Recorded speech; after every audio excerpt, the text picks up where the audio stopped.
What protects you more, your strength or your invisibility? Momochi Sandayu was born sometime around 1525, probably, in a region called Iga Province, possibly, under circumstances that remain almost entirely unverified, because Sandayū was, above all else, a man who made sure nobody could confirm anything about him. He was one of the 3 great jōnin, supreme commanders of the Iga ninja during the Sengoku period. Alongside Hattori Hanzo's family and the Fujibayashi clan, the Momochi controlled one of the most feared intelligence and combat networks in feudal Japan.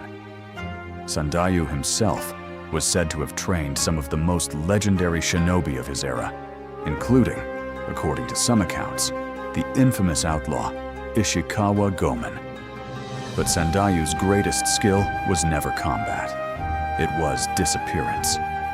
He reportedly maintained 3 completely separate identities, 3 different names, 3 different households, 3 different lives, spread across different villages.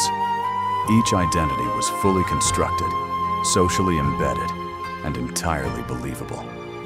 If enemies came looking for Momochi Sandayu in one place, they found a farmer, or a monk, or simply an empty house and neighbors who had never heard the name. He was everywhere and nowhere simultaneously. When Oda Nobunaga launched his brutal invasion of Iga Province in 1581, the Tensho Iga no Ran, he sent overwhelming forces to crush the ninja clans once and for all.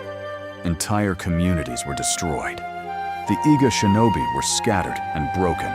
It was one of the most devastating military campaigns of the era. Momochi Sandayu was never captured.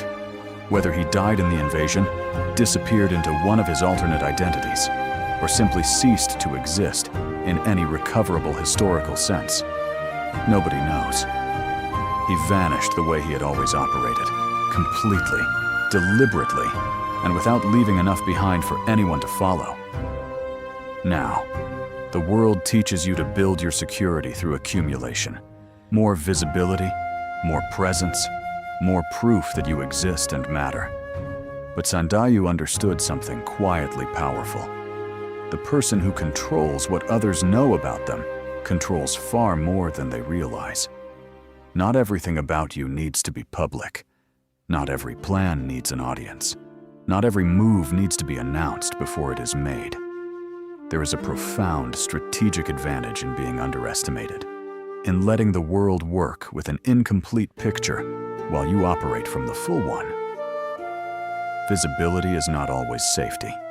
Sometimes the most protected position is the one nobody thinks to look at. You don't owe anyone a complete map of where you're going. Move with intention. Share with purpose. And remember that the most dangerous forces in any era were rarely the loudest ones.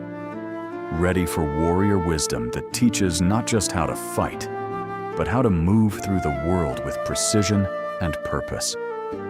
Subscribe to Kensei Code for weekly episodes exploring the shadows, strategists, and survivors of feudal Japan who mastered the art of controlled invisibility.